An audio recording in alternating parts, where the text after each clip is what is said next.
चलिए मित्रों, शुरू करते हैं हम अपना आज का करंट अफेयर। देखते हैं हमारी आज की जितनी भी महत्वपूर्ण खबरें हैं सभी पे विस्तार से चर्चा और विश्लेषण करते हैं। हमारी पहली न्यूज है, आरबीआई ने स्मॉल फाइनेंस बैंकों के लिए प्रायोरिटी सेक्टर लैंडिंग के नियमों में ढील दी। तो पीएसएल से जुड़े ये नए नियम भारतीय रिजर्व बैंक द्वारा बैंकिंग विनियमन अधिनियम 1949 की धारा 22(1) के तहत जारी किए गए हैं। एसएफबीएस के लिए प्रायोरिटी सेक्टर लैंडिंग संबंधी नियमों में किए गए मुख्य बदलाव। तो पुराने नियम कौन से हैं? एसएफबीएस को अपने एडजस्टेड नेट बैंक क्रेडिट का 75% हिस्सा पीएसएल क्षेत्र को ऋण के तौर पर देना अनिवार्य था। 40% कृषि, सूक्ष्म उद्यम आदि जैसे पीएसएल क्षेत्र के लिए अनिवार्य। 35% यह फ्लेक्सिबल ऋण आवंटन जैसा था। इस हिस्से का उपयोग एसएफबीएस उन पीएसएल क्षेत्रकों को ऋण देने के लिए कर सकते थे जहां उन्हें प्रतिस्पर्धात्मक लाभ हो। नए नियम वित्त वर्ष 2025-26 से प्रभावी। तो कुल पीएसएल को घटाकर अब ए.एन.बी.सी का 60% कर दिया गया है। 40% इसे कृषि, सूक्ष्म उद्यम आदि जैसे पीएसएल क्षेत्र के लिए अब भी अनिवार्य रखा गया है। 20% पीएसएल क्षेत्र के लिए फ्लेक्सिबल ऋण आवंटन को 35% से घटाकर 20% कर दिया गया है। देखते हैं एसएफबीएस पर प्रभाव। तो अब लगभग 40,000 करोड़ रुपए की राशि कम जोखिम वाले सुरक्षित क्षेत्रों जैसे कि प्रॉपर्टी के एवज में ऋण, पर्सनल लोन आदि में वितरित करने के लिए उपलब्ध हो जाएगी। इससे एसएफबीएस को माइक्रो फाइनेंस से आगे बढ़ाकर अपने ऋण पोर्टफोलियो में विविधता लाने में मदद मिलेगी, जिससे जोखिम भी कम होगा। प्रायोरिटी सेक्टर लैंडिंग यानी प्राथमिकता प्राप्त क्षेत्र को ऋण के विषय में देखते हैं। तो पीएसएल की शुरुआत 1970 के दशक में हुई थी। आरबीआई द्वारा प्रारंभ किया गया पीएसएल फ्रेमवर्क बैंकों को बाध्य करता है कि वे अपने एडजस्टेड नेट बैंक क्रेडिट का एक निर्धारित प्रतिशत प्राथमिकता प्राप्त क्षेत्र को ऋण के रूप में प्रदान करें।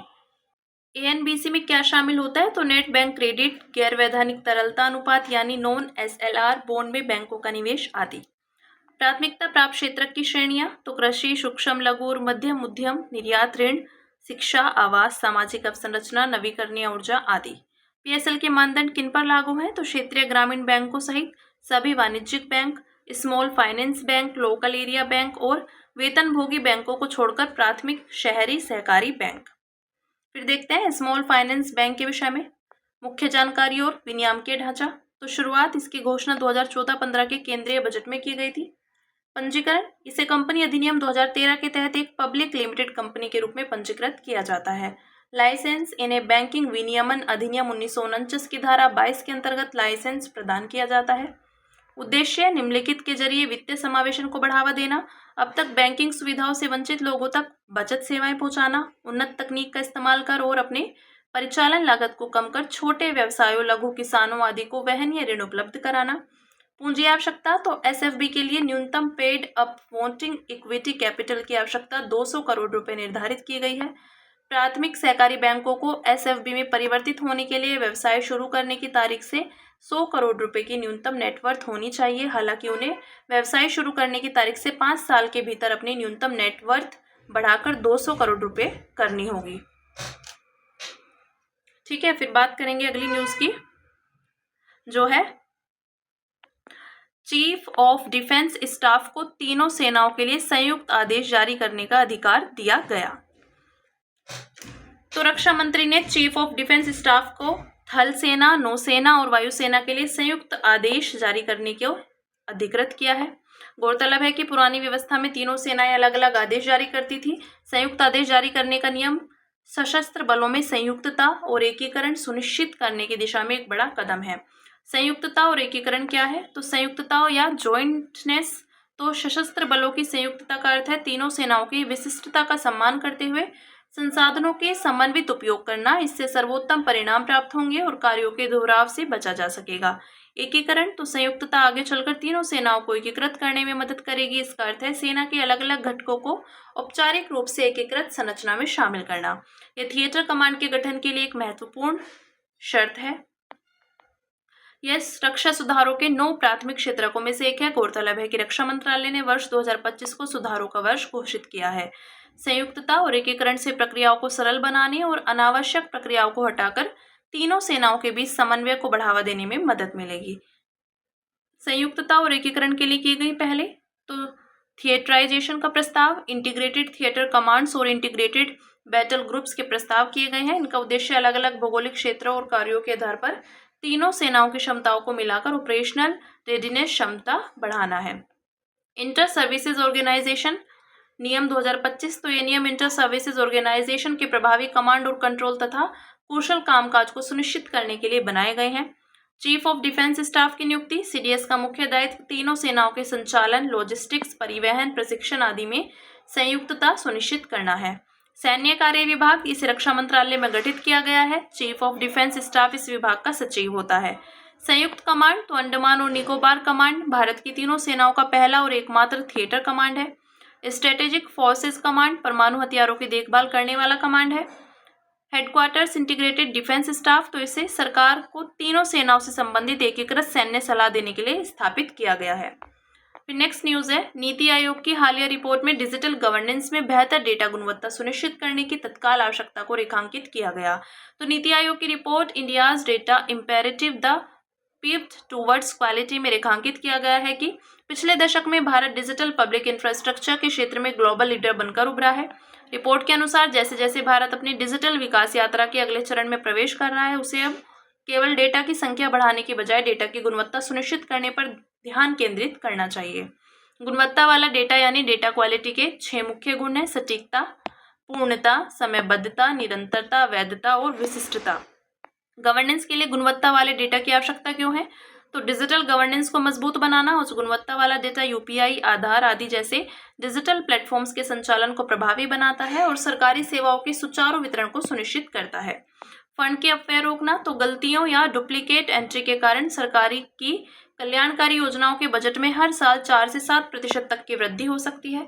जनता का विश्वास बढ़ाना, खराब डेटा के कारण लाभार्थियों की पहचान में गलती हो जाती है और सेवा वितरण में भी देरी होती है, इससे जनता में असंतोष बढ़ता है। गुणवत्ता वाला डेटा इन समस्याओं को दूर करता है और आवेदनों या क्लेम के खारिज होने की संभावनाओं को कम करता है। गवर्नेंस के लिए गुणवत्ता वाले डेटा का लाभ उठाने के समक्ष व्याप्त चुनौतियां तो दोषपूर्ण डेटा संग्रह करना, फील्ड कार्यक्रमों या सर्वेक्षणों के दौरान अक्सर सटीक डेटा की बजाय तेज गति से डेटा संग्रह को प्राथमिकता दी जाती है। इस वजह से 80% सटीकता को भी अच्छा डेटा मान लिया जाता है। अलग अलग डेटा भंडार तो कुछ डेटा सिस्टम आधुनिक क्लाउड टूल्स का उपयोग करते हैं, लेकिन कई सिस्टम्स अभी भी पुराने डेटाबेस पर निर्भर हैं, जिनमें ऑडिट ट्रेल और मानकीकृत संरचना की कमी देखी गई है। डेटा साझा करने में विसंगति तो विभिन्न विभाग अलग अलग डेटा फॉर्मेट और डेटा अपडेट शेड्यूल का पालन करते हैं, जिससे डेटा एकीकरण की प्रक्रिया धीमी हो जाती है और इस प्रक्रिया में लागत भी बढ़ जाती है। डेटा आर्काइव रखने की पुरानी पद्धतियां तो पुराने और अप्रासंगिक डेटा रिकॉर्ड शायद ही कभी हटाए जाते हैं, जिससे सिस्टम धीमा होता है और डेटा लीक का खतरा बढ़ जाता है। नीति उपयोग की उपयुक्त रिपोर्ट में 2 प्रमुख उपाय सुझाए गए हैं। कौन कौन से? डेटा क्वालिटी स्कोर कार्ड अपनाना, तो इससे डाटा सेट्स की निगरानी की जा सकेगी और समय समय पर उसमें सुधार भी किया जा सकेगा। डेटा क्वालिटी मैच्योरिटी फ्रेमवर्क अपनाना, इसमें 7 आयाम और 5 स्तर होंगे जो विभागों को उनके डेटा सिस्टम्स का आकलन करने और उन्हें अपग्रेड करने में मदद करेगा। डेटा क्वालिटी मैच्योरिटी फ्रेमवर्क के 7 आयाम तो डेटा गवर्नेंस और स्वामित्व, मानक एवं मेटा डेटा, डेटा कैप्चर और सत्यापन नियंत्रण, डेटा गुणवत्ता की निगरानी और रिपोर्टिंग, सुधार और फीडबैक लूप, इंटरऑपरेबिलिटी और एकीकरण, कल्चर एंड कैपेसिटी। अब बात करेंगे अगली न्यूज की, जो है सस्टेनेबल डेवलपमेंट रिपोर्ट SDR 2025 में भारत शीर्ष 100 में शामिल। तो 2025 की SDR रिपोर्ट की थीम है 2030 और मध्य शताब्दी तक सतत विकास के लिए वित्त पोषण। यह रिपोर्ट बताती है कि दुनिया ने सतत विकास लक्ष्यों को हासिल करने के लिए अब तक कितनी प्रगति की है। तो संयुक्त राष्ट्र सतत विकास समाधान नेटवर्क वर्ष 2016 से हर साल सस्टेनेबल डेवलपमेंट रिपोर्ट जारी करता है। UNSDSN की शुरुआत 2012 में हुई थी ताकि वैज्ञानिक और तकनीकी विशेषज्ञों की मदद से SDGs और पेरिस जलवायु समझौते को लागू किया जा सके। सतत विकास लक्ष्य क्या है? तो SDGs दरअसल 17 वैश्विक लक्ष्यों का एक समूह है। इन्हें 2015 में संयुक्त राष्ट्र महासभा द्वारा अपनाया गया था। ये लक्ष्य सतत विकास के लिए 2030 एजेंडा का हिस्सा है और इन्हें 2030 तक प्राप्त करने का लक्ष्य रखा गया है। SDGs की नींव शताब्दी विकास लक्ष्यों पर रखी गई थी। उल्लेखनीय है कि MDGs का मुख्य उद्देश्य वर्ष 2000 से 2015 के दौरान वैश्विक स्तर पर चरम गरीबी को कम करना था।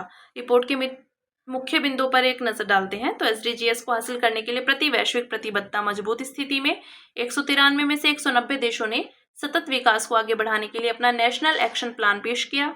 SDGs को हासिल करने का लक्ष्य अभी भी दूर है। तो ऐसा कोई भी एसडीजी नहीं है जो 2030 तक पूरा होने की राह पर हो। संयुक्त राष्ट्र बहुपक्षवाद को लेकर समर्थन, तो 2025 की यूएन मल्टीलेटरलिज्म रैंकिंग में बारबाडोस पहले स्थान पर है, जबकि संयुक्त राज्य अमेरिका अंतिम स्थान पर है। भारत की उपलब्धि, तो भारत ने अपनी रैंकिंग में सुधार किया है और 2024 के 109वें रैंक से आगे बढ़कर 2025 में 99वें रैंक पर पहुंच गया। 2025 की एसडीआर रिपोर्ट में फिनलैंड पहले स्थान पर है। रिपोर्ट में बताया गया है कि एसडीजीएस को हासिल करने की रफ्तार धीमी हो रही है क्योंकि कई जगहों पर संघर्ष या युद्ध चल रहे हैं। कई देशों में संरचनात्मक कमजोरियां अभी भी मौजूद हैं और उनके पास खर्च करने के लिए पर्याप्त पैसे नहीं है। इसके अलावा अमीर देशों ने बहुपक्षीय विकास बैंकों को पूंजी उपलब्ध कराने में देर की है, जिससे एसडीजीएस को पूरा करने हेतु जरूरी मदद नहीं मिल पा रही है।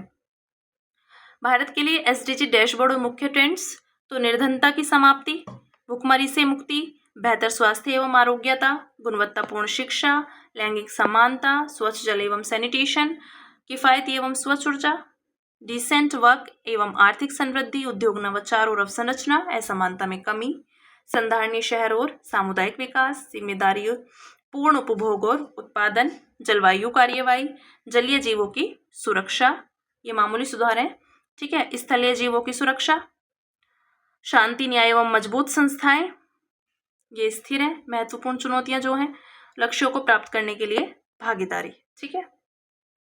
ये बात की हमने भारत के लिए एसडीजी डैशबोर्ड और मुख्य ट्रेंड्स की। अब बात करेंगे अगली न्यूज की, जो है प्रधानमंत्री ने श्री नारायण गुरु और महात्मा गांधी के बीच ऐतिहासिक संवाद के शताब्दी समारोह को संबोधित किया। तो श्री नारायण गुरु और महात्मा गांधी के बीच ऐतिहासिक संवाद या वार्ता 1925 में शिवगिरी मठ में हुई थी। वार्ता के दौरान उन्होंने वाईकोम सत्याग्रह, अहिंसा, अस्पृश्यता उन्मूलन और दलितों के उत्थान जैसे महत्वपूर्ण विषयों पर चर्चा की थी। महात्मा गांधी की अहिंसा, तो अहिंसा एक सिद्धांत के रूप में गांधी जी ने उन सभी धार्मिक और राजनीतिक सिद्धांतों का खंडन किया जो सत्य और अहिंसा के आदर्शों के विपरीत थे। गांधी जी के लिए हिंसा सर्वोच्च आध्यात्मिक शक्ति के विरोध या निषेध के समान थी और अहिंसा ईश्वर तक पहुंचने का एक आदर्श मार्ग था। हालांकि गांधी जी ने करुणा को अहिंसा का पालन करने वाले व्यक्तियों में निहित कई सद्गुणों में से एक माना। नारायण गुरु का करुणा केंद्रित दृष्टिकोण, तो श्री नारायण गुरु के अनुसार करुणा एक अद्वैतवादी का मुख्य गुण है और इसमें अहिंसा सहित सभी नैतिक कर्तव्य और मूल्य समाहित है। आत्मोपदेश शतकम में श्री नारायण गुरु लिखते हैं कि व्यक्ति अपने सुख के लिए जो कुछ भी करता है उससे दूसरों को भी सुख मिलना चाहिए। उनके अनुसार अद्वैत दर्शन को मानने वाले का स्वभाव ही अहिंसा और करुणा से परिपूर्ण होता है। वर्तमान समय में श्री नारायण गुरु की शिक्षाओं की प्रासंगिकता, तो समानता और सामाजिक न्याय, तो उनके द्वारा प्रस्तुत सिद्धांत एक जाति, एक धर्म और एक ईश्वर सभी प्रकार की सामाजिक असमानताओं का विरोध करता है। सामाजिक न्याय का आंदोलन, श्री नारायण गुरु ने वाईकोम सत्याग्रह 1924 से 25 का समर्थन किया था। यह आंदोलन निम्न जाति के लोगों को मंदिर में प्रवेश दिलाने के लिए चलाया गया था। धार्मिक सद्भाव, तो उन्होंने सभी धर्मों के प्रति सार्वभौमिक भाईचारे और सम्मान की भावना रखने पर बल दिया। उनका यह विचार वर्तमान में अंतर धार्मिक संवाद को बढ़ावा देता है और शांतिपूर्ण सहअस्तित्व के लिए कट्टरता पर रोक लगाता है। श्री नारायण गुरु के विषय में देखते हैं। जन्म और पृष्ठभूमि, तो उनका जन्म केरल के तिरुवनंतपुरम के पास एजवा समुदाय में हुआ था। व्यक्तित्व, वे एक संत, दृष्टा, दार्शनिक, कवि और समाज सुधारक थे। उन्होंने जाति व्यवस्था के खिलाफ आंदोलन का नेतृत्व किया। सामाजिक सुधार, उन्होंने श्री नारायण धर्म परिपालन योगम की स्थापना की। इस संगठन ने पिछड़े समुदायों को एकजुट करने और सामाजिक न्याय की स्थापना में महत्वपूर्ण भूमिका निभाई। प्रमुख रचनाएं, तो आत्मोपदेश शतकम और निवृत्ति पंचकम आध्यात्मिक चर्चाओं में आज भी प्रभावशाली मानी जाती है। देखेंगे अन्य सुर्खियां, जिसमें पहली न्यूज है प्राक्कलन समिति। तो प्राक्कलन समिति ने अपने गठन के 75 वर्ष पूरे कर लिए हैं। ये संसद की 3 वित्तीय समितियों में सबसे बड़ी समिति है। अन्य 2 वित्तीय समितियां हैं सार्वजनिक उपक्रम समिति और लोक लेखा समिति। प्राक्कलन समिति के विषय में देखते हैं। इसका गठन 1950 में हुआ था। इसमें 30 सदस्य होते हैं जिन्हें हर साल लोकसभा के सदस्यों में से चुना जाता है। मंत्री इस समिति के सदस्य बनने के लिए पात्र नहीं होते हैं। इस समिति के अध्यक्ष की नियुक्ति लोकसभा अध्यक्ष द्वारा इसके सदस्यों में से की जाती है। कार्यकाल, समिति का कार्यकाल 1 वर्ष का होता है। मुख्य कार्य, मितव्ययिता और संगठनात्मक सुधारों पर रिपोर्ट देना, दक्षता लाने के लिए वैकल्पिक नीतियों का सुझाव देना, नीतियों पर व्यय की समीक्षा करना, यह सुझाव देना कि प्राक्कलनों को संसद में किस रूप में प्रस्तुत किया जाना चाहिए। सिफारिशें प्रस्तुत करना, तो इस समिति की सिफारिशें लोकसभा में प्रस्तुत की जाती हैं और संबंधित मंत्रालय को 6 महीने के भीतर या समिति द्वारा निर्धारित आवश्यक समय सीमा के भीतर कार्यवाही करनी होती है। नेक्स्ट, संशोधित भारतनेट कार्यक्रम। तो गुजरात राज्य नेतृत्व मॉडल के तहत संशोधित भारतनेट परियोजना को लागू करने वाला देश का पहला राज्य बना। इसके विषय में देखते हैं। भारत नेट कार्यक्रम की शुरुआत देश भर की सभी ग्राम पंचायतों को ब्रॉडबैंड कनेक्टिविटी प्रदान करने के लिए की गई थी। एबीपी का अनुमोदन 2023 में भारत नेट के डिजाइन में सुधार करने के लिए किया गया था। उद्देश्य 2.64 लाख ग्राम पंचायतों को रिंग टोपोलॉजी के माध्यम से ऑप्टिकल फाइबर कनेक्टिविटी प्रदान करना। रिंग टोपोलॉजी एक ऐसा नेटवर्क होता है जिसमें सभी डिवाइस एक गोल चक्र में जुड़े होते हैं। गैर ग्राम पंचायत गांवों को मांग पर ऑप्टिकल फाइबर कनेक्टिविटी उपलब्ध कराना। विशेषताएं, ब्लॉक और ग्राम पंचायतों में राउटर के साथ IP MPLS internet protocol multi protocol label switching network की स्थापना। 10 वर्षों तक संचालन और रखरखाव की जिम्मेदारी तय की गई है। प्रत्येक FTTH यानी फाइबर टू दी होम ग्राहक को न्यूनतम 25 Mbps डाउनलोड स्पीड मिलेगी। इसमें लास्ट माइल नेटवर्क को भारत नेट उद्यमी मॉडल के माध्यम से लागू किया जाना है। फिर अगली न्यूज़ है नव्या पहल। तो हाल ही में किशोरियों के लिए नव्या नाम से व्यावसायिक प्रशिक्षण पहल की शुरुआत की गई। मंत्रालय है यह केंद्रीय कौशल विकास और उद्यमिता मंत्रालय तथा केंद्रीय महिला और बाल विकास मंत्रालय की एक संयुक्त पहल है। उद्देश्य प्रधानमंत्री कौशल विकास योजना 4.0 के तहत 16 से 18 वर्ष के किशोरियों को व्यावसायिक प्रशिक्षण प्रदान करना। PMKVY 4.0 के तहत नेशनल स्किल्स क्वालिफिकेशन फ्रेमवर्क मानक के अनुरूप कौशल विकास प्रशिक्षण दिया जाता है। इसमें पुनः कौशल और कौशल में सुधार शामिल है। लक्ष्य लड़कियों को उनके पारंपरिक कार्यों की सीमा से आगे ले जाकर रोजगार और उद्यमिता के अवसर प्रदान करना। रोजगार और उद्यमिता के नए अवसरों में शामिल है graphic designer, smartphone technician, drone assembly expert आदि। टारगेट क्षेत्र 19 राज्यों के 27 आकांक्षी जिलों में लागू। नेक्स्ट, ब्लैक मास रिकवरी टेक्नोलॉजी। तो प्रौद्योगिकी विकास बोर्ड ने एक स्वदेशी बैटरी रिसाइक्लिंग तकनीक के व्यवसायीकरण के लिए वित्तीय सहायता प्रदान की। यह बैटरी तकनीक डुअल मोड ब्लैक मास रिकवरी का उपयोग करती है। ब्लैक मास क्या है? तो जब एक लिथियम आयन बैटरी अपने उपयोग की समाप्ति के चरण में पहुंचती है तो उसका मूल्य खत्म नहीं होता। उस इस्तेमाल की गई बैटरी के भीतर एक गहरे रंग के पाउडर जैसा पदार्थ होता है जिसे ब्लैक मास कहा जाता है। यह वास्तव में क्रिटिकल मिनरल्स का मिश्रण होता है। इसे रिकवर और रिफाइन करके नेक्स्ट जनरेशन की स्वच्छ ऊर्जा तकनीकों को विद्युत प्रदान के लिए फिर से उपयोग किया जा सकता है। ब्लैक मास रिकवरी तकनीक के विषय में, तो एक ऐसी प्रक्रिया है जो इस्तेमाल की गई लिथियम आयन बैटरी से लिथियम, कोबाल्ट और निकल जैसे बहुमूल्य पदार्थों को निकालती है। यह तकनीक अपशिष्ट से उपयोगी पदार्थ निकालने में अधिक प्रभावी है। यह वास्तव में 97 से 90% तक उपयोगी पदार्थ की रिकवरी कर लेती है। फिर नेक्स्ट है critical and emerging technologies index. Critical and emerging technologies index का अनावरण किया गया है। यह सूचकांक 25 देशों के 5 प्रौद्योगिकी क्षेत्रों यथा AI, जैव प्रौद्योगिकी, सेमीकंडक्टर्स, अंतरिक्ष और क्वांटम में प्रदर्शन का आकलन करता है। इसे हार्वर्ड केनेडी स्कूल ने प्रकाशित किया है। इसमें 6 मापदंडों के आधार पर प्रत्येक प्रौद्योगिकी क्षेत्र की पहचान की गई है। पहली, भू राजनीतिक महत्व, प्रणालीगत प्रभाव, GDP में योगदान, दोहरे उपयोग की क्षमता, आपूर्ति श्रृंखला जोखिम और परिपक्व होने में लगने वाला समय। प्रमुख निष्कर्ष, तो भारत इन तकनीकी क्षेत्रों में शीर्ष 3 अमेरिका, चीन और यूरोप की तुलना में काफी पीछे है। भारत महत्वपूर्ण प्रौद्योगिकियों विशेष रूप से सेमीकंडक्टर प्रौद्योगिकी में पिछड़ा हुआ है। नेक्स्ट, आपातकालीन खरीद व्यवस्था। तो रक्षा मंत्रालय ने आपातकालीन खरीद व्यवस्था के तहत 6ठे चरण के अनुबंध पूरे किए। इस खरीद व्यवस्था का उद्देश्य आतंकवाद रोधी अभियानों में तैनात सैनिकों को आसपास की स्थिति की जानकारी रखने तथा उनकी मारक क्षमता, आवाजाही और सुरक्षा को बढ़ाना है। देखते हैं इसके विषय में। तो यह व्यवस्था 2016 की सर्जिकल स्ट्राइक, 2019 की बालाकोट एयर स्ट्राइक और 2020 में चीन के साथ लद्दाख में हुई झड़प के बाद शुरू की गई। उद्देश्य, यह व्यवस्था रक्षा खरीद को तेजी से पूरा करने में मदद करती है जिससे लंबी और जटिल प्रक्रियाओं से बचा जा सके। वर्तमान स्थिति, अब सशस्त्र बल अपने पूंजीगत बजट यानी कैपिटल बजट का 15% हथियार और उपकरण की तत्काल खरीद में उपयोग कर सकते हैं ताकि संचालन योग्य आवश्यक स्टॉक को पुनः भरा जा सके। नेक्स्ट, तानसेन। तो मध्य प्रदेश हाईकोर्ट ने ग्वालियर में हजरत शेख मोहम्मद गौस के मकबरे पर धार्मिक और सांस्कृतिक गतिविधियों के आयोजन की अनुमति देने से इनकार कर दिया। इस स्मारक परिसर में तानसेन की समाधि भी मौजूद है। तानसेन के विषय में देखते हैं। तानसेन हिंदुस्तानी शास्त्रीय संगीत के महत्वपूर्ण ज्ञाता थे। उनका जन्म ग्वालियर में हुआ था। उनके बचपन का नाम रामतनु था। उन्हें तानसेन की उपाधि ग्वालियर के राजा विक्रमजीत ने दी थी। उन्होंने संगीत की शिक्षा स्वामी हरिदास से प्राप्त की। तानसेन ने हिंदू देवी देवताओं और अपने आश्रयदाताओं रामचंद्र बघेल और अकबर के लिए ध्रुपद गायन की रचनाएं की। वे मुगल बादशाह अकबर के दरबार के नवरत्नों में से एक थे। उन्होंने कई प्रसिद्ध रोगों की रचना की जैसे मियाँ की मल्हार, मियाँ की तोड़ी और दरबारी। उनके वंशज और शिष्य सेनिया कहलाते हैं। Next, epigenetic programming. चीन के वैज्ञानिकों ने पहली बार DNA एडिटिंग तकनीक का उपयोग करके 2 नर चूहों से प्रजनन सक्षम चूहे विकसित किए हैं।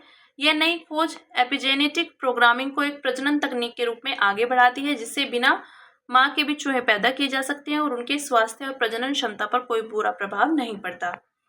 देखते हैं एपिजेनेटिक प्रोग्रामिंग क्या है। तो यह जीन अभिव्यक्ति में होने वाले वंशानुगत परिवर्तनों का अध्ययन है जो अंतर्निहित डीएनए अनुक्रम में बदलाव के बिना होते हैं। ये ऐसे जेनेटिक मॉडिफिकेशन यानी आनुवंशिक संशोधन है जो डीएनए अनुक्रम को बदले बिना जीन की गतिविधि को प्रभावित करते हैं। इसे ही एपिजेनेटिक प्रोग्रामिंग कहते हैं। ये संशोधन डीएनए से जुड़े होते हैं तथा डीएनए के बिल्डिंग ब्लॉक्स के अनुक्रम को नहीं बदलते हैं। किसी कोशिकाओं में डीएनए के पूर्ण सेट में वे सभी संशोधन जो जीन की गतिविधियों को नियंत्रित करते हैं उन्हें एपिजीनोम के रूप में जाना जाता है।